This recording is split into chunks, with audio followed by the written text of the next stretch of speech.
الحمد لله نحمده ونستعينه ونستغفره ونؤمن به ونتوكل عليه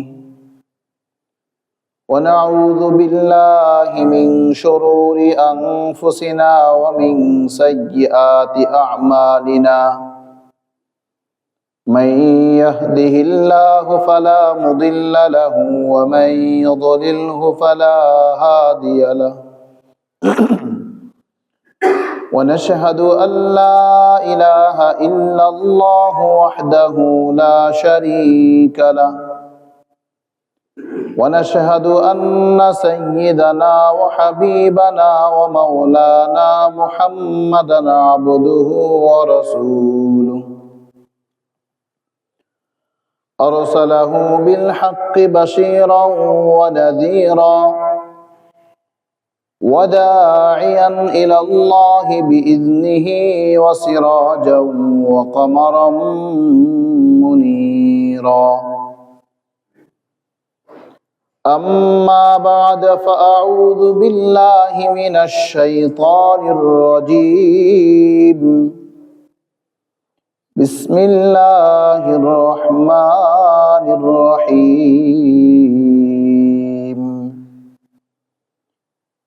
إذا جاء نصر الله والفتح ورأيت الناس يدخلون في دين الله أفواجا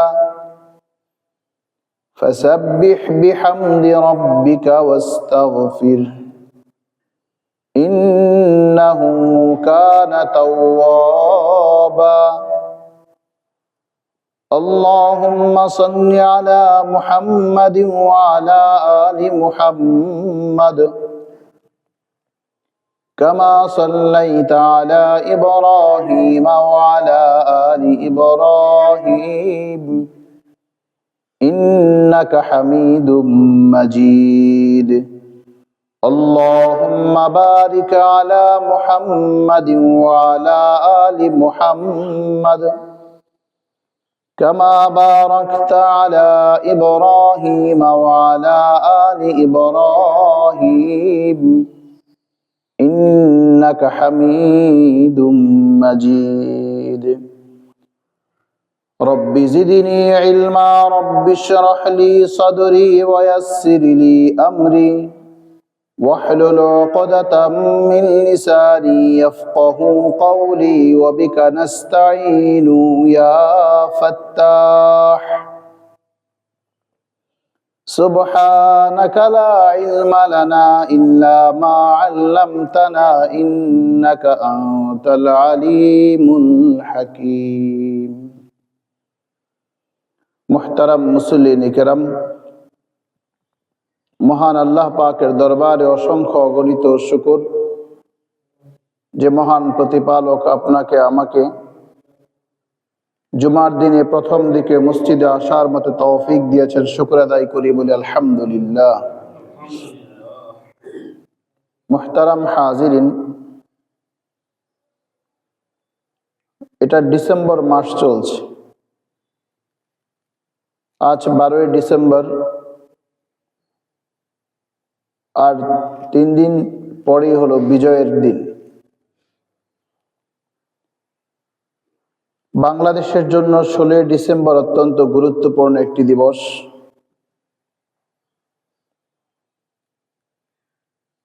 এদিন বাংলাদেশিরা পেয়েছে একটা স্বাধীন সার্বভৌম দেশ আজকের জুমার আলোচ্য বিষয় হচ্ছে স্বাধীনতা সার্বভৌমত্ব এ রক্ষায় উলামায়ে কেরামের ভূমিকাটা আসলে কি ছিল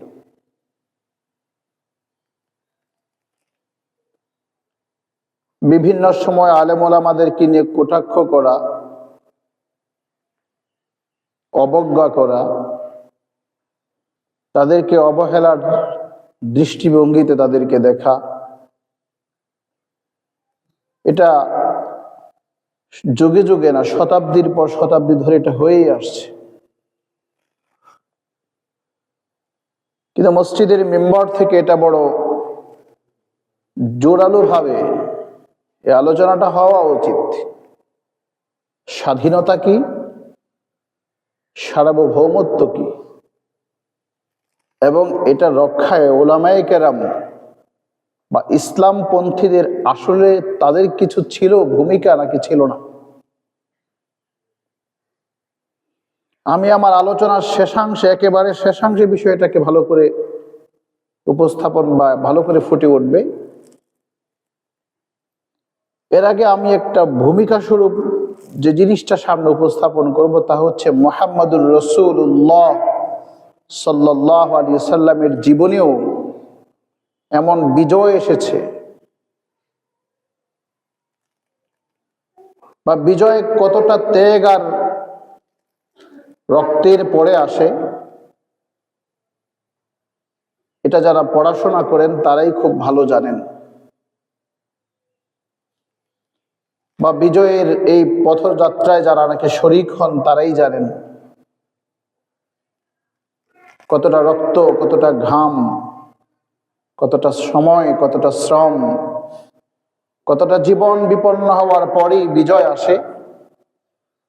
কেবল এই যাত্রায় যারা শরীক হয় তারাই শুধু জানে। মুহতারাম হাজিরিন, ইসলামটাকে বিশ্ব জুড়েই, পৃথিবীর যে কোনো প্রান্তেই থাকুক মুসলমান, শুধু ইসলাম এবং মুসলিম জাতিকে ছোট করার জন্য,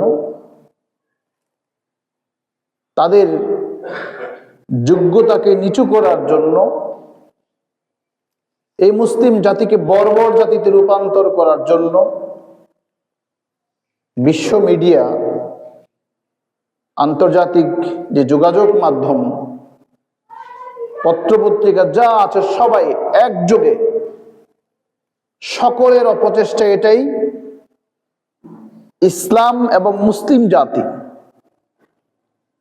এর বিরুদ্ধাচরণ করা, এর বিরোধিতা করাই হচ্ছে তাদের লক্ষ্য।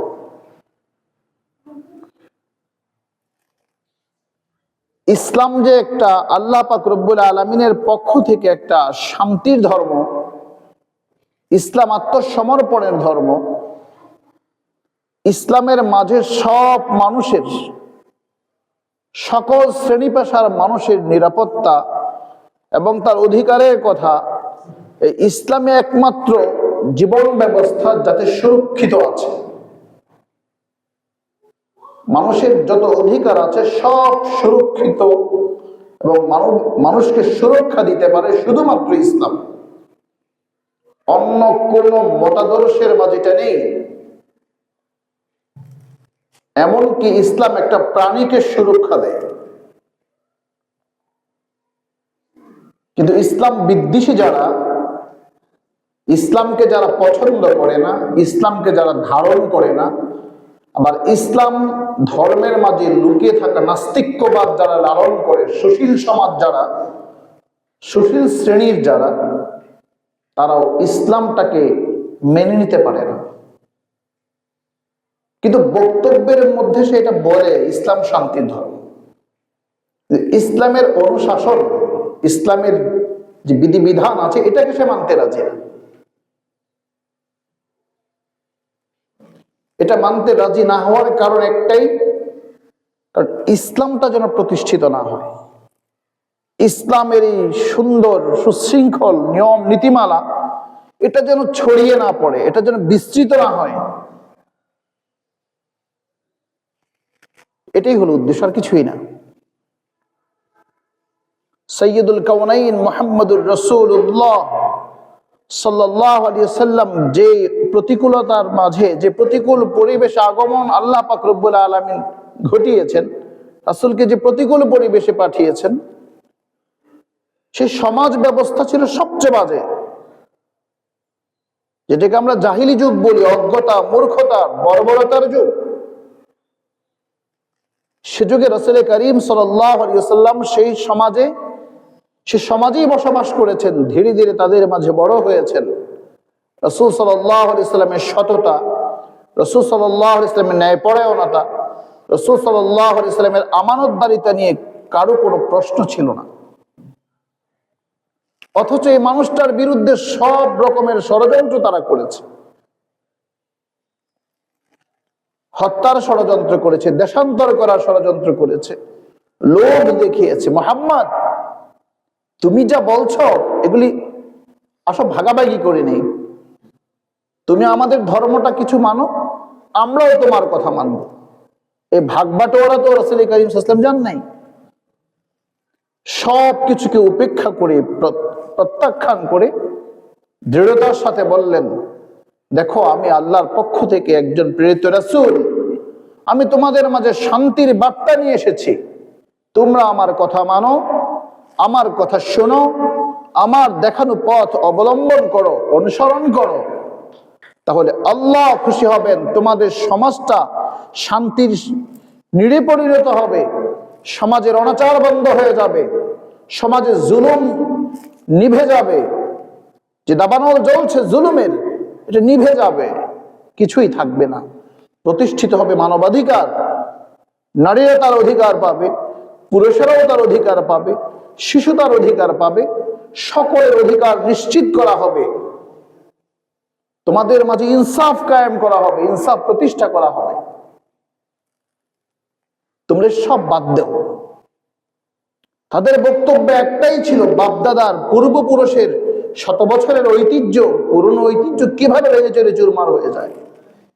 আমাদের চোখের সামনে আমাদের আধিপত্য শেষ হয়ে যাবে, বাপদাদার পুরনো মূর্তিগুলো ভেঙে চুরমার হয়ে যাবে। এটা কি করে সম্ভব? না মুহাম্মদ, এটা হয় না। সকল দুষ্ট চক্র একসাথে হয়ে, ঐক্যবদ্ধ হয়ে তাদের সিদ্ধান্ত হলো মুহাম্মদকে মেরে ফেলতে হবে। দারুন নদওয়া নামক এক ক্লাবে বৈঠক বসলো, শেষ করে ফেলতে হবে। শেষটা করবে কে? পরামর্শক্রমে সিদ্ধান্ত হলো সকল গোত্রের প্রধান যারা আছে, সকল লিডার, প্রত্যেক দলনেতা, গোত্রের প্রধান যারা সমাজকে নেতৃত্ব দেয়, যে যে গোত্রের নেতৃত্ব দেয়, যে যেই দলের নেতৃত্ব দেয়, সেই দলনেতা, প্রত্যেক দলনেতাকে সেই হত্যাকাণ্ডে জড়িত হতে হবে, অংশগ্রহণ করতে হবে সশরীরে। এমন না আপনি একটা প্রতিনিধি পাঠাবেন, তা হবে না। মুহাম্মদকে হত্যা করার জন্য সশরীরে আসতে হবে, প্রতিনিধি পাঠালে হবে না। ঠিক তারা সেই পরামর্শের সিদ্ধান্ত ক্রমে সকল গোত্র প্রধান, দলনেতারা উপস্থিত হলো রাসূল করিম সাল্লাল্লাহু আলাইহি ওয়াসাল্লামের বাড়ির চতুর্দিকে।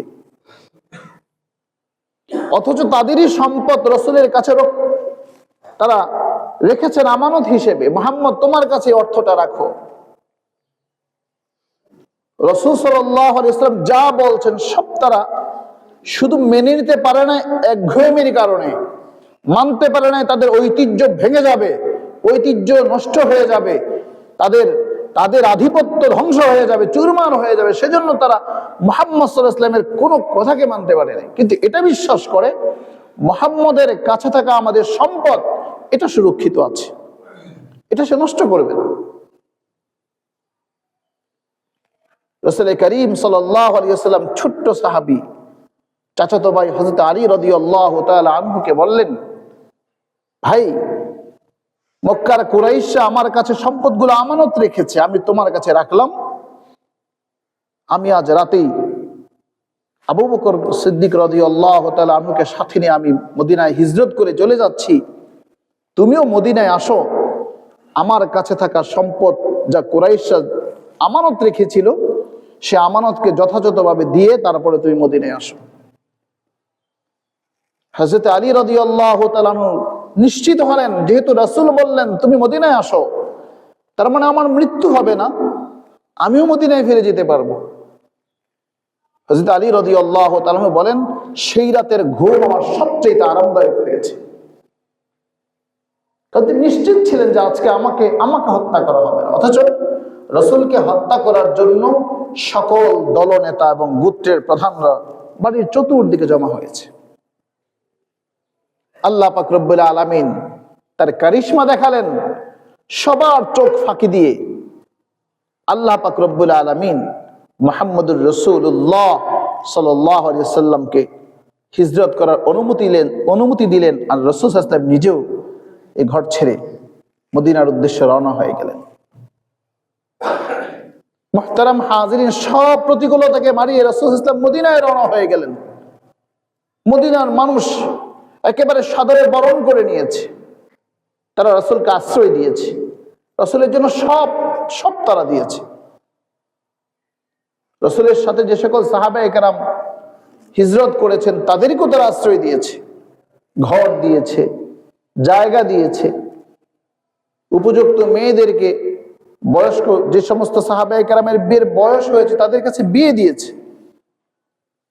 একটা বন্ধন, একটা ভ্রাতৃত্ব, সে সম্পর্ক মুহাজির এবং আনসারদের মাঝে তৈরি হয়েছে। মুহতারাম হাজিরিন, মুহাজির এবং আনসারদের সমন্বয়ে মদিনা একটা রাষ্ট্র গঠন হলো। আমি খুব লম্বা জিনিসটাকে সংক্ষেপ করে নিয়ে আসছি, বিজয় উদযাপন, স্বাধীনতা এবং সার্বভৌমত্বটাকে বোঝাবার জন্য এই জায়গাটুকু আনলাম। প্রকৃত মানবাধিকার সেটা ইসলামে আছে, অন্য কোনো বিধানে নাই। এখন এটা আপনি বিশ্বাস করেন আর না করেন, আপনি যদি কেউ যদি বিশ্বাস করতে পারে তাহলে এটা তার সৌভাগ্য। কেউ যদি হৃদয়ে ধারণ করতে পারে এবং সেটাকে বাস্তবায়ন করতে পারে তাহলে সে সৌভাগ্যবান। আর যদি কেউ না মানে, মন এটাকে রিসিভ না করে, বাস্তবায়নের ক্ষেত্রে যদি তার সীমাবদ্ধতা থাকে, ত্রুটি থাকে, এটা তার দুর্ভাগ্য। কিন্তু রাসূল করিম সাল্লাল্লাহু আলাইহি ওয়াসাল্লাম যখন হিজরত করলেন, সাহাবায়ে কেরাম হিজরত করলেন, মদিনার আনসাররা বরণ করে নিলেন, তখন মক্কার কুরাইশরা ষড়যন্ত্রকে আরো তীব্র করে তুলল।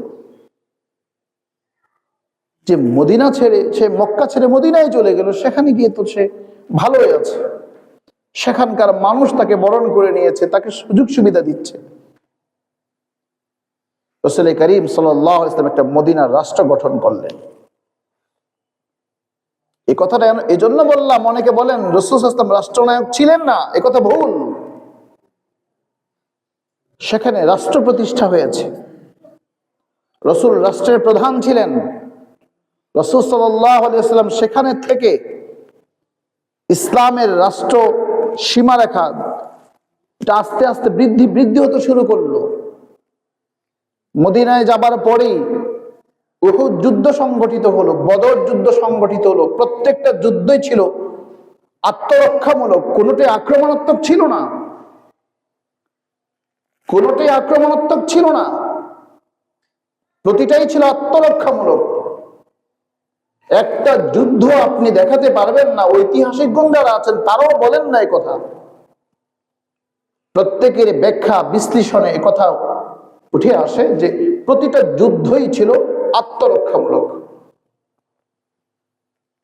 রাসূল মদিনায় আছেন, বেশ কিছুদিন পর রাসূল করিম সাল্লাল্লাহু আলাইহি ওয়াসাল্লাম চিন্তা করলেন, মক্কা, যে মক্কাটা হলো পৃথিবীর প্রাণকেন্দ্র, যে মক্কা, যে কাবা হচ্ছে রাসূল করিম সাল্লাল্লাহু আলাইহি ওয়াসাল্লামের সবচেয়ে প্রিয় আল্লাহ পাকের ঘর, যে ঘরের দিকে তিনি অপলকে তাকিয়ে থাকতেন, সেই দৃষ্টি তার হৃদয়টা জুড়িয়ে যেত। যেখান থেকে ওয়াহি, আল্লাহ পাকের সাথে কথা বলা, আল্লাহ পাকের পক্ষ থেকে বার্তা আসা শুরু, সে ঘর দু চোখ দিয়ে দেখতে পান না, হৃদয়ের বেকুলতা। ঘরটা যদি একটু জিয়ারত করতে পারতাম, একটু দেখতাম। রওনা হলেন, পথিমধ্যেই বাধা। মক্কার কুরাইশরা বাধা দিল, না ঢুকতে পারবো না। চুক্তি হলো, যেটাকে হুদাইবিয়া সন্ধি বলা হয়, চুক্তি হলো, চুক্তি রক্ষা করা হবে সেভাবে প্রতিশ্রুতিবদ্ধ হলো, স্বাক্ষর হলো। চুক্তির অধিকাংশ ধারা উপধারাই মুসলমানের বিপক্ষে। হযরত ওমর রাদিয়াল্লাহু তাআলা উত্তেজিত হয়ে বললেন, ইয়া রাসূলুল্লাহ, আদিনিল হক, দিন কি সত্য নয়?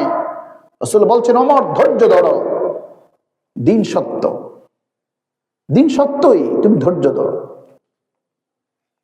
রাসূল ধৈর্য ধরতে বললেন। কিছুদিন পরেই এই হুদাইবিয়া সন্ধি লঙ্ঘন করলো প্রথম কুরাইশরা। বনু বকরের গোত্ররা, যারা কুরাইশের মিত্র ছিল, তারা গিয়ে বনু খুদায়ের উপর আক্রমণ শুরু করলো, যারা মদিনাবাসীদের এবং মুহাজিরদের মিত্র যারা, তাদের উপর আক্রমণ শুরু করলো। আবু সুফিয়ান রাদিয়াল্লাহু তাআলা আনহু তখনও ইসলাম ধর্ম গ্রহণ করেন না, সবাইকে বুঝাবার চেষ্টা করছেন, শোনো, তোমরা মক্কায় থেকে যা শুরু করলা, মদিনার মুহাম্মদ তার সাথী সঙ্গীদেরকে নিয়ে যেভাবে রাষ্ট্র পরিচালনা করছে, ইসলামের বিস্তৃতি যেভাবে ঘটছে, যেভাবে ইসলাম প্রসারিত হচ্ছে, তোমরা পারবে না। মানুষ তো দিনই প্রতিটা দিন মানুষের ইসলামের মধ্যে মানুষ ঢুকছে, মুসলিম হচ্ছে, সংখ্যা বেড়েই চলেছে, পারবা না তো, এটা তোমরা পারবা না, তোমরা তোমাদের ষড়যন্ত্রকে বন্ধ করো।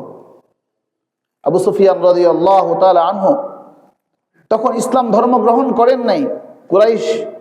কুরাইশ বংশের মধ্যে সবাইকে বোঝাতে চেষ্টা করলেন। আবু সুফিয়ান কথা বলছেন, শোনো, আমার চেয়ে অভিজ্ঞতা তোমাদের কম না, কারণ উহুদ যুদ্ধ, বদর যুদ্ধে যে অর্থ, সে অর্থ আমি তোমাদেরকে দিয়েছি। আমি সিরিয়ায় ব্যবসা করেছি, তোমাদের সম্পদ নিয়ে, তোমাদের কাছ থেকে মূলধন নিয়ে সিরিয়াতে বাণিজ্য করেছি। সেই যেই লাভটুকু হয়েছে, ব্যবসার লভ্যাংশ আমি তোমাদেরকে দিয়েছি, সে অর্থ দিয়েই তোমরা যুদ্ধ করেছ। ফলশ্রুতিতে কি পেয়েছো? কিছুই না, বরং তোমাদের পরাজয় না, মহাপরাজয় হয়েছে। তোমাদের পরাজয় হয়েছে, তোমরা পরাজিত হয়েছ। সে যুদ্ধে আবু জাহেল, উতবা, সায়বা, তারা প্রত্যেকে সেখানে হত্যা হয়েছে, নিহত হতে হয়েছে। মুসলমানের বিজয় হয়েছে। আবু সুফিয়ান কথা বলছেন, শোনো কুরাইশরা, আমি যা বুঝি, আমার অভিজ্ঞতা এবং আমি যতটুকু দেখেছি, তোমরা তাদের সাথে পারবে না, একটু শান্ত হও। আবু সুফিয়ান দৌড়ে গেলেন মদিনাতে, রাসূল সাল্লাল্লাহু আলাইহি ওয়াসাল্লামের কাছে গিয়ে বললেন, মুহাম্মদ শোনো,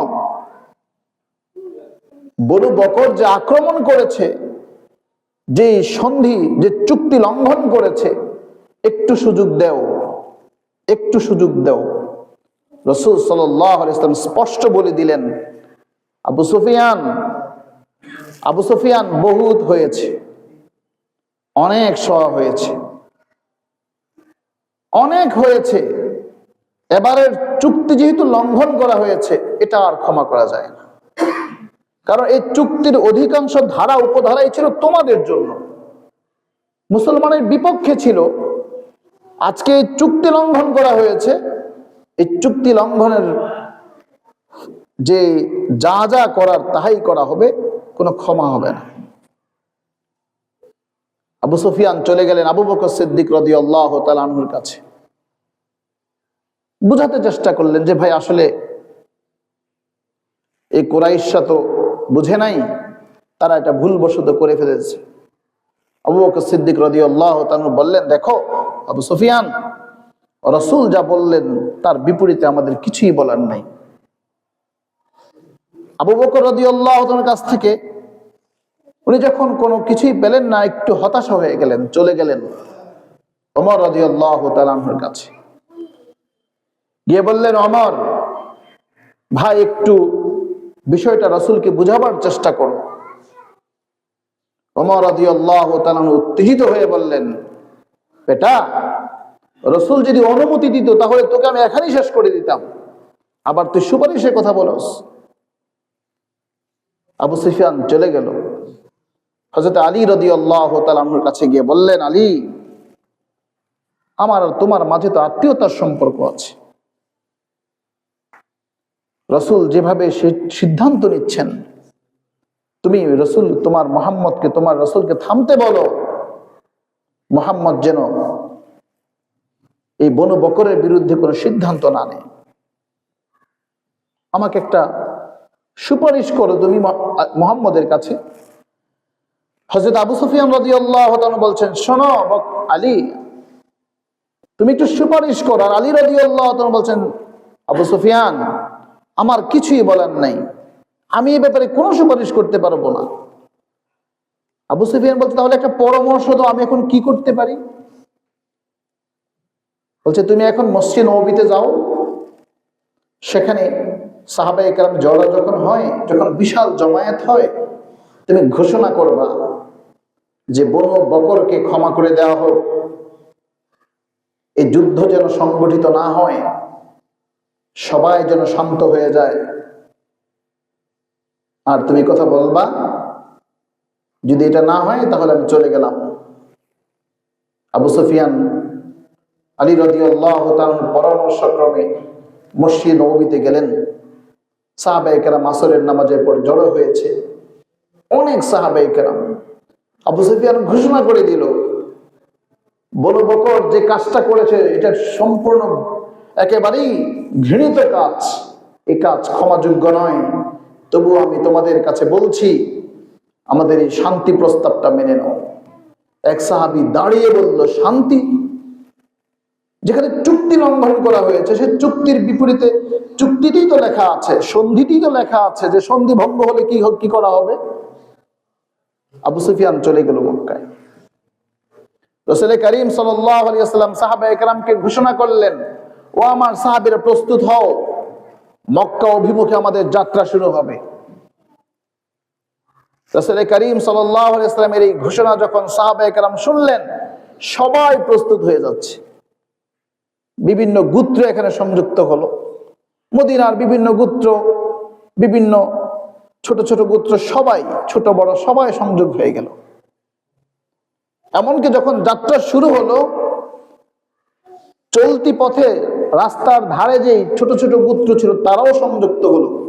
10,000 সাহাবায়ে কেরামের একটা বিশাল কাফেলা।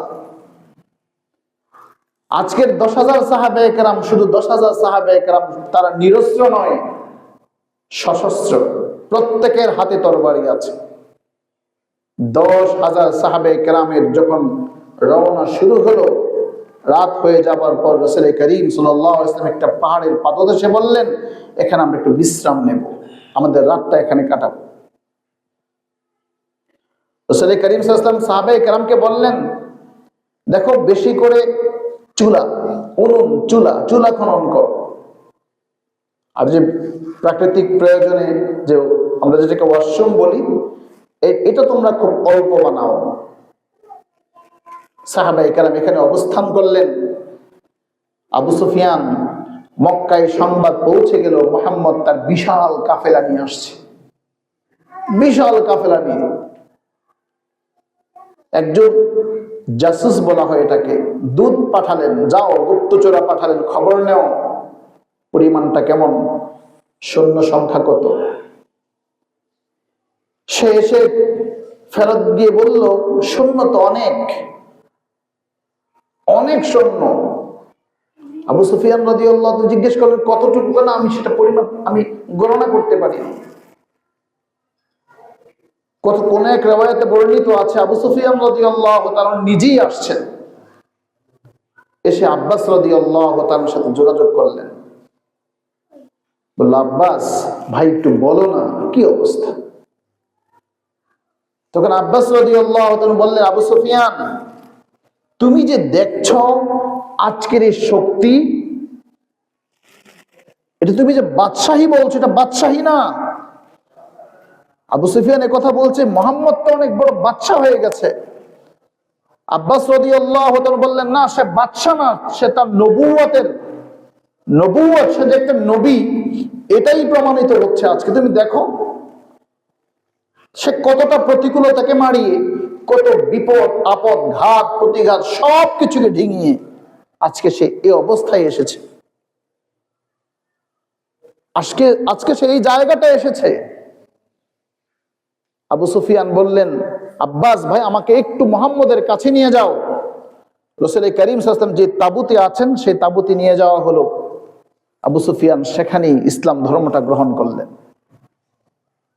কিন্তু আবু সুফিয়ানের ইসলাম ধর্ম গ্রহণটা আব্বাস রাদিয়াল্লাহু তাআলার কাছে বেশি বিশ্বাসযোগ্য হলো না। মনে হচ্ছে সে বাঁচার জন্য এখানে ইসলাম ধর্ম গ্রহণ করেছে, সে হয়তো তার এলাকায় ফিরে গিয়ে আবার দুষ্টুমি শুরু করবে। আবু সুফিয়ান রাদিয়াল্লাহু তাআলা এলাকায় মক্কায় চলে গেলেন। মক্কার মানুষদেরকে বললেন, দেখরে যেভাবে তোরা শুরু করছস, এবার মুহাম্মদ আসছে, খবর হয়ে যাবে, পারবি না। আবু সুফিয়ান বললেন, রাসূল করিম শর্ত দিয়ে দিলেন। আবু সুফিয়ান বলছে, মুহাম্মদ, আমি তোমার কাছে 3টা জিনিস চাই। ওই যে রাতের বেলায় তাঁবুতে প্রবেশ করালো, আব্বাস রাদিয়াল্লাহু তাআলার সাথে যে প্রবেশ করলেন, তখন রাসূল সাল্লাল্লাহু আলাইহি ওয়াসাল্লামের কাছে তিনটা জিনিস চাইছেন। তিনটা জিনিস চাই। কি জিনিস? এক, কুরাইশদের নিরাপত্তা চাই। দুই, যাতে কোনো রকম যুদ্ধ এখানে না বাধে, সে ব্যাপারে আপনি মদিনার মানুষকে শান্ত করে রাখবেন। নাম্বার তিন, আপনার বংশ মর্যাদার, আপনার বংশের যে মর্যাদা সেটাকে আপনি ধরে রাখবেন। রাসূল সাল্লাল্লাহু আলাইহি ওয়াসাল্লাম কোনোটাই, তিনটার একটাও মাথায় না নিয়ে বলে দিলেন, যদি কেউ আমাদের সাথে আমাদের উপর অস্ত্র উঠায়, আমরা কখনো আঘাত করব না। যদি আমাদের উপর অস্ত্র তাক করা হয়, তাহলে আমরা কাউকে ছাড় দেব না। আবু সুফিয়ান চলে গেল, মক্কার মানুষকে কথাটা শোনালো। দেখো, আমি তার কাছে তিনটা জিনিস চেয়েছি, সে তিনটার জবাব একসাথে দিয়েছে। যদি তার উপর অস্ত্র ত্যাগ করা না হয়, তার কোনো সৈন্যকে, তার কোনো সাথীকে যদি হত্যা না করা হয়, তাহলে তার আঘাত করবে না। যদি কোথাও বাধা সৃষ্টি হয়, প্রতিবন্ধকতা আসে, তাহলে সেই প্রতিবন্ধকতাকে মারিয়ে সে মক্কায় ঢুকবেই। এটাই তার সিদ্ধান্ত। মুহতারাম হাজিরিন, এই জায়গাটা হলো আমাদের বুঝার বিষয়। এটাই হলো বুঝার বিষয়। আজকে ইসলাম আর মুসলমানদেরকে এই যখন মুসলমান তার অধিকারের কথা বলে, তখনই সে জঙ্গি, তখনই সে সন্ত্রাসী। মুসলমান শুধু সয়ে যাবে, খাবে, মাইর খাবে। সে প্রতিরোধ করতে গেলেই সে সন্ত্রাসী। আজকে ইসরায়েলকে সন্ত্রাসী রাষ্ট্র বলতে পারছে না, ইসরায়েলকে বলতে পারছে না। যারা বলে তাদেরকে বাস চেপে ধরা হয়। ফিলিস্তিনকে, হামাসকে বলা হচ্ছে সন্ত্রাসী সংগঠন। আফগানিস্তানকে বলা হচ্ছে তালেবান রাষ্ট্র, সন্ত্রাসী এরা। হুজুরদেরকে বলা হয় তালেবান। 2013 সালে যখন শাপলা চত্বরে, ঠিক বাইতুল মোকাররম সহ ওই প্রধান বিচারপতির বাসভবনের সামনে দিয়ে যখন গাছগুলো কাটা হয়, তখন প্রথম আলো সহ বিভিন্ন টেলিভিশন এটাকে কভার করেছে। তারা দিয়েছে কত বড় জঙ্গি তারা। তাদের কাছে পরিবেশের ভারসাম্যতা নষ্ট করছে, তারা গাছ কেটে ফেলছে। অথচ সেই রাতেই নিরস্ত্র উলামায়ে কেরাম, তৌহিদি জনতা, ছাত্র জনতার উপর গুলি চালিয়েছে। সে ব্যাপারে কিচ্ছু বলা হয় নাই, বরং এটাকে সন্ত্রাসী আখ্যা দেওয়া হয়েছে। এটাকে বলা হয়েছে সন্ত্রাস। মুহতারাম হাজিরিন, দেশটাকে আমি বিদায় হজ, অর্থাৎ বিদায় হজের কথা বলেন আর মক্কা বিজয়ের কথা বলেন, এখন যেটা বলছি মক্কা বিজয়ের কথা বলছি। এই কথাটা কেন বলছি? প্রতিটা সময়ে, প্রতিটা কালে মুসলমানরাই দাঁড়িয়েছে শুধু তার স্বজাতীয় বা স্বধর্মের মানুষের অধিকার রক্ষার জন্য নয়, বরং মানবতার মুক্তির জন্য, মানুষকে তার অধিকার ফিরিয়ে দেওয়ার জন্য, মানুষের অধিকারকে নিশ্চিত করার জন্য মুসলমানরাই সোচ্চার হয়েছে, তারাই জীবন দিয়েছে।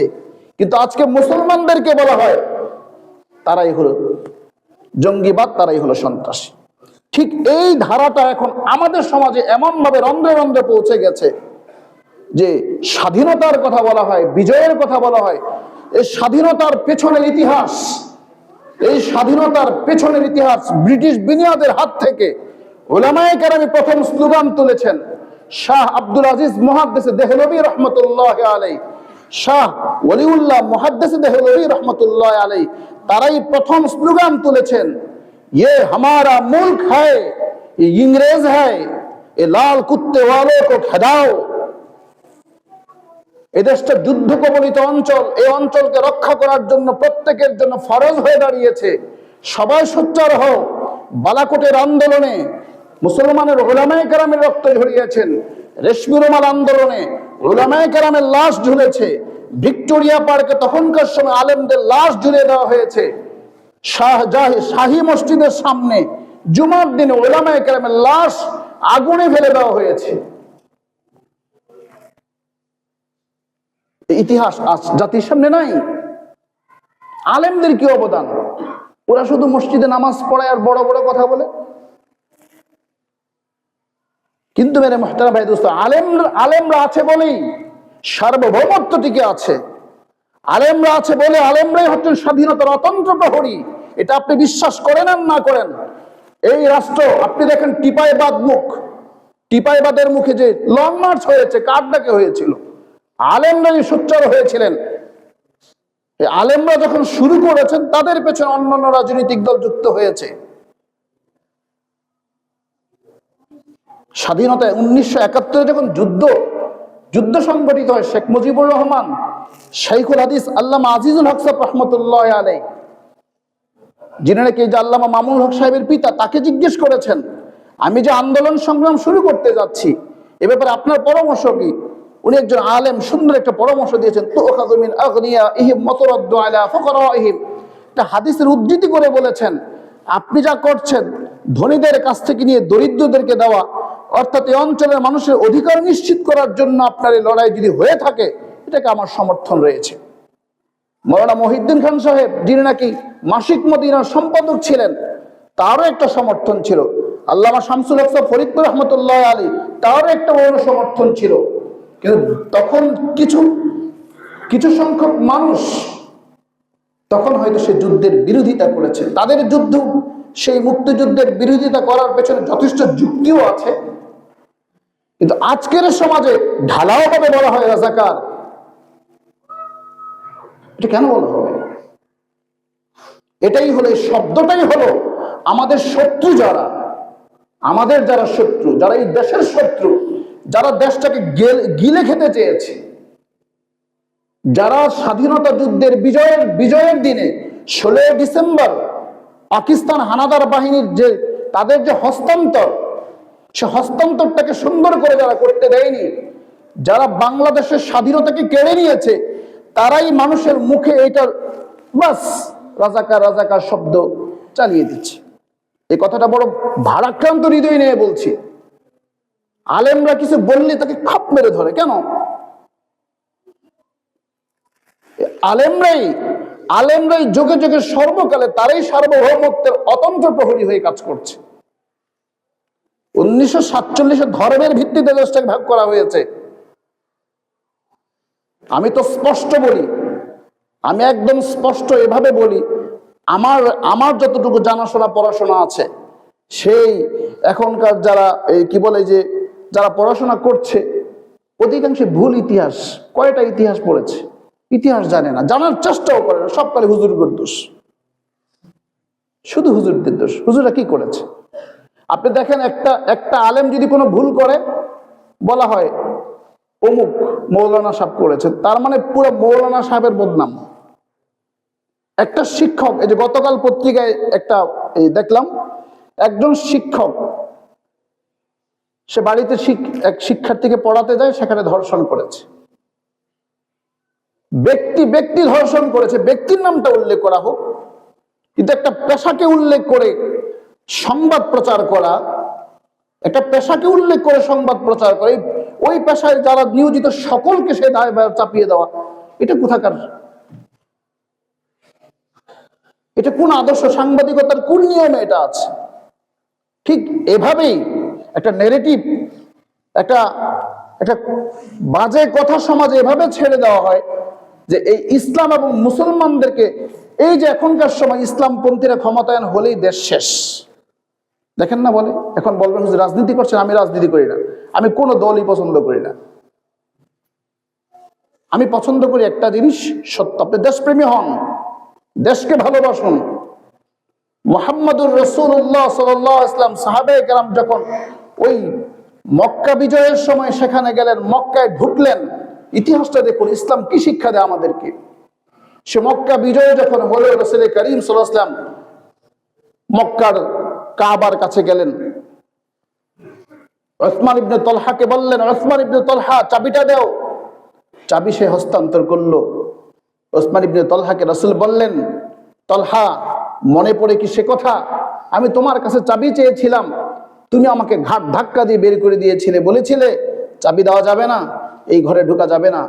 আজকের এই দিনে আমি তোমার কাছে চাবি চেয়েছি, তুমি বলেছিলে এখানে নাকি কখনো আমার জায়গা হবে না। আজকে তাকিয়ে দেখো, হাজার হাজার সাহাবায়ে কেরামের উপস্থিতিতে উসমান ইবনে তালহা বলল, মুহাম্মদ চাবিটা তুমি ধরো। রাসূল সাল্লাল্লাহু আলাইহি ওয়াসাল্লাম মক্কার এই কাবার কপাটটা খুললেন, দরজাটা খুললেন, নিজ হাতে সব মূর্তিগুলিকে বের করে দিলেন। রাসূল সাল্লাল্লাহু আলাইহি ওয়াসাল্লাম শান্ত মনে সিজদায় লুটে পড়লেন আর সেখানে নিজেই লিখে ফেললেন, কুল জা আল হাক্কু ওয়া যাহাকাল বাতিল ইন্নাল বাতিলা কানা যাহুকা। সত্য এসেছে, মিথ্যা দূরীভূত হয়েছে। উপস্থিত সাহাবায়ে কেরাম সহ মক্কার কুরাইশরা যারা দাঁড়িয়ে আছে, মুশরিকরা যারা দাঁড়িয়ে আছে, তাদেরকে রাসূল বললেন, আজকে তোমরা বলো, মা তাযুন্নুনা ইন্নী ফাইলুন বিকুম। আজকে তোমাদের কি ধারণা, আমি তোমাদের সাথে কি আচরণ করব? তোমাদের কি ধারণা বলো তো, আমার ব্যাপারে তোমাদের ধারণাটা কি? তখন ওই উপস্থিত জনতা এই কথা বলল, আখুন করিম ইবনে আখুন করিম, তুমি একজন ভাই দয়াদ্র, তুমি একজন ভ্রাতুষ্পুত্র দয়াদ্র ভাইয়ের ছেলে, তুমি আমাদের ভাতিজা, তুমি আমাদের ভাই, তোমার কাছ থেকে আজ আমরা ভালোটি আশা করি। রাসূল করিম সাল্লাল্লাহু আলাইহি ওয়াসাল্লাম সকলের উপস্থিতিতে ঘোষণা করে দিলেন যে আজকের এই দিন লা তাসরিবা আলাইকুমুল ইয়াওম, আজকের এই দিন আমি কোনো প্রতিশোধ দেব না। তোমাদেরকে লাঞ্ছিত করা, তোমাদেরকে লাঞ্ছনা করা, তোমাদের কিছুই করা হবে না। ওয়া আনতুমুত তালাকা ইযহাবু ওয়া আনতুমুত তালাকা, আজকে তোমরা যাও, তোমরা সকলেই স্বাধীন, তোমাদের কাছ থেকে কোনো প্রতিশোধ নেওয়া হবে না। শুধু ঘোষণা করলেন 10 জন মানুষের নাম, কারণ তারা হলো যুদ্ধ অপরাধী। তারা কি বলেন আপনারা, এটা তারা কি? যুদ্ধ অপরাধী। কয়জন যুদ্ধ অপরাধী? 10 জন। 10 জন যুদ্ধ অপরাধী। রাসূল নাম উল্লেখ করলেন। স্বাধীনতার যুদ্ধ হয়েছে 1971, এখনো কেন রাজাকারের শব্দ শুনতে হবে? যুদ্ধ অপরাধী যেই দলের, এমন কোন দল আছে সেখানে যুদ্ধ অপরাধী নাই? যুদ্ধ অপরাধীদেরকে শাস্তির আওতায় আনা হোক, এদেরকে বিচার করা হোক, কিন্তু সকলকে শুনতে হবে যুদ্ধ রাজাকার কেন? এটা এজন্য হচ্ছে, মুহতারাম হাজিরিন, যারা রাষ্ট্রবিজ্ঞান নিয়ে পড়াশোনা করেছেন তারা অবশ্যই এটা বুঝেন, একটা রাষ্ট্রকে ভঙ্গুর রাষ্ট্রে পরিণত করার জন্য, রাষ্ট্রের স্থিতিশীলতাকে নষ্ট করে অস্থিতিশীলতা করার জন্য, রাষ্ট্রের উন্নয়ন অগ্রগতিকে থমকে দেওয়ার জন্য, থামিয়ে দেওয়ার জন্য এটা একটা শব্দ আবিষ্কার করা হয়, একটা চিন্তা উদ্ভাবনী একটা জিনিস ছেড়ে দেওয়া হয়, যাতে করে সমাজে স্থিতিশীলতা না হয়, ওই সমাজের জাতীয়তাবোধ যেন নষ্ট হয়, সমাজের ভিতরে ওই রাষ্ট্রের মাঝে যেন নিজ জাতির ভেতরে যেন কোন্দল তৈরি হয়ে যায়। আর প্রতিবেশী নামক যেই থাকুক, তারা প্রভুত্বের আচরণ সেখানে করতে পারে, এটাই হলো উদ্দেশ্য। মুহাম্মদুর রাসূলুল্লাহ সাল্লাল্লাহু আলাইহি ওয়াসাল্লাম স্পষ্ট ঘোষণা করে দিলেন, যুদ্ধাপরাধী 10 জন ছাড়া বাকি সবাইকে আমি ক্ষমা করে দিলাম, সে যেই হোক। রাসূল করিম সাল্লাল্লাহু আলাইহি ওয়াসাল্লাম 10 জনের নাম যখন ঘোষণা করলেন, ইকরামা স্ত্রী, এখানে পুরুষরাও রাসূলের হাতে বয়াত হয়ে গেল, নারীরাও বয়াত হয়ে গেল। ইকরামা স্ত্রী দৌড়ে এসে বলল, ইয়া রাসূলুল্লাহ, আমার স্বামী ইয়েমেনে চলে গেছে, আমার ছোট ছোট সন্তান আছে, আমি তো ইসলাম ধর্ম গ্রহণ করেছি, আমার স্বামী আপনার চাচার হত্যাকারী, আমার স্বামী সে মুসলমানের যুদ্ধে প্রথম যে শহীদ হয়েছে নারী, তাকে সে বর্ষা দিয়ে আঘাত করেছে, আমার স্বামীকে আপনি ক্ষমা করে দেন। তখন রাসূল করিম সাল্লাল্লাহু আলাইহি ওয়াসাল্লাম তাকে বললেন, প্রতিশ্রুতি দিলেন, যাও আমি ইকরামাকেও ক্ষমা করে দিয়েছি। সে বলছে, আমার স্বামী তো আপনি যে 10 জনের নাম ঘোষণা করেছেন তাদের মধ্যে একজন, বলছে যাও আমি তাকে ক্ষমা করে দিয়েছি। ইকরামাকে আনতে গেল তার স্ত্রী, ইয়েমেন থেকে নিয়ে আসার পরে রাসূল করিম সাল্লাল্লাহু আলাইহি ওয়াসাল্লামের সামনে ইকরামাকে বসানো হলো। ইকরামা বলছে, ইয়া রাসূলুল্লাহ, আমার স্ত্রী আমাকে এই কথা বলছে, মুহাম্মদ কখনো মিথ্যা বলে না, মুহাম্মদ কখনো তার প্রতিশ্রুতি ভঙ্গ করে না, মুহাম্মদ কখনো আমানতের খেয়ানত করে না। এই কথাকে বিশ্বাস করে আমি জানি আপনি কখনো, আপনার কাছে আমাদের অনেক অনেক সম্পদ ছিল, একটাও খেয়ানত করেননি, আপনি যে প্রতিশ্রুতি দিয়েছেন সেটাই ঠিক রেখেছেন, আপনি কখনো মিথ্যা বলেননি, সেই কথার উপর আশ্বস্ত হয়ে আমি আপনার কাছে এসেছি। রাসূল বললেন, ইকরামা তুমি এখন কি চাও? ইকরামা বলছে, ইয়া রাসূলুল্লাহ, আমি ইসলাম ধর্ম গ্রহণ করতে চাই। রাসূল তাকে কালিমা পড়ালেন, সে ইসলাম ধর্ম গ্রহণ করলো, আর রাসূল বললেন, ইকরামাকেও ক্ষমা করে দেওয়া হলো। মদিনা নামক এক সুন্দর শান্তিময় রাষ্ট্র, রাসূল যে বললেন খায়রুল করুনি করনি সুম্মাল্লাযীনা ইয়ালুনহুম সুম্মাল্লাযীনা ইয়ালুনহুম, আমার যুগ সোনালী যুগ, সাহাবায়ে কেরামের যুগ সোনালী যুগ, তাবেঈনদের যুগ সোনালী যুগ। সোনালী যুগ হতে হলে মেরে মুহতারাম ভাই দোস্তবৃন্দ, এই রাজাকার শব্দ ব্যবহার করে, এই ধরনের বাজে কথা বলে ইসলামপন্থীদেরকে বা ধর্মচর্চা যারা করেন তাদেরকে ইনিয়ে বিনিয়ে এভাবে সেভাবে বাজে কথা বলে কখন আপনি স্থিতিশীল রাষ্ট্র করতে পারবেন না, কখনো পারবেন না। কারণ এটাই আপনাকে মনে রাখতে হবে, এই 1947-এ এই অঞ্চল বিভক্ত হয়েছে ধর্মের ভিত্তিতে। আপনি যে শক্তির উপর ভর করেই বলেন না কেন, এটা আপনি 1000 বছরের ঐতিহ্য নষ্ট করতে পারবেন না। 1947-এ বিভক্ত হয়েছে ধর্মের ভিত্তিতে, সেই চেতনা আজকের এই পূর্ব বাংলার, এই স্বাধীন সার্বভৌম বাংলাদেশের মুসলমান এখনো লালন করে, এখনো ধারণ করে। এই জন্যই বিজয়ের স্লোগান এটাই। আল্লাহ তাআলা বলেছেন, ইদা জা নাসরুল্লাহি ওয়াল ফাতহ, হে নবী, যখন আপনার জন্য আল্লাহর সাহায্য এসেছে, সে সাহায্যের বদৌলতে মহা বিজয় পেয়েছেন। বিজয়ের আনন্দ কিন্তু এই না আপনি যা মন তা করবেন, তা না। আপনি বিজয়ের আনন্দ হচ্ছে ফাসাব্বিহ বিহামদি রাব্বিকা ওয়াস্তাগফির, আপনার রবের প্রশংসা করুন, রবের তাসবিহ পাঠ করুন। আর এই বিজয় অর্জন করতে গিয়ে আপনার যে অসঙ্গতিগুলো ঘটে গেছে, আপনার সাথী সঙ্গী বা আপনার উম্মত যেন সে বিজয়ের অর্জনের অসঙ্গতি যেন আল্লাহর কাছে যেন ক্ষমা চায়, আল্লাহ তাহলে তাদেরকে ক্ষমাও করে দিবেন। কিন্তু মেরে মুহতারাম ভাই দোস্ত, আজকে কি হচ্ছে আমাদের সমাজে? তফসিল ঘোষণা হয়ে গেছে। মেরে মুহতারাম ভাই দোস্ত বুজুর্গ, আসুন, দেশকে যদি ভালোবাসেন, বিভক্তি হয় জাতির মাঝে, বিভক্ত হয়ে যায় জাতি বা অন্য কোন রাষ্ট্র বা শক্তি এই শব্দের উপর নির্ভর করে বা আপনার কোন বক্তব্যের উপর নির্ভর করে এই দেশে তার হস্তক্ষেপের সুযোগ হয়, এই ধরনের সকল শব্দ ব্যবহার বা আচরণ করা থেকে নিজেকে বিরত রাখুন। যে সমস্ত আচরণ বিধিমালাগুলো আছে নির্বাচন কমিশন থেকে দেওয়া হয়েছে, সেগুলিকে অনুসরণ করুন। নির্বাচনী প্রচারণা নির্বিঘ্নে চালান, কোনো আপত্তি নেই। দেশ যেন শান্তি থাকে, দেশ যেন অস্থিতিশীলতা না হয়, দেশের আইন শৃঙ্খলা প্রয়োগকারী সংস্থা যারা আছে সকলকে সহায়তা করুন, প্রশাসনকে সহায়তা করুন, সুন্দর ভোটের পরিবেশ গড়ে তুলুন। হানাহানি, কাটাকাটি, মারামারি থেকে বিরত থাকলেই আমাদের সার্বভৌমত্ব নিশ্চিত থাকবে। এজন্য উলামায়ে কেরাম এবং ইসলাম পন্থীরা অতন্ত্র প্রহরী, তারা কখনো বিক্রি হয় না, মনে রাখবেন। শতাব্দীর ইতিহাসে সাহাবায়ে কেরাম যেমন বিক্রি হননি, তাবেন তারা যেমন বিক্রি হননি, কখনো প্রকৃত মুসলমান বিক্রি হতে পারে না। আল্লাহ আমাদের সকলকে বিজয়ের মাসে দেশ গড়ার লক্ষ্যে আমাদের প্রকৃতপক্ষে দেশপ্রেমী হওয়ার তৌফিক দান করুন। ওমা আলাইনা ইল্লাল বালাগ। ক্বাবলা জুমআ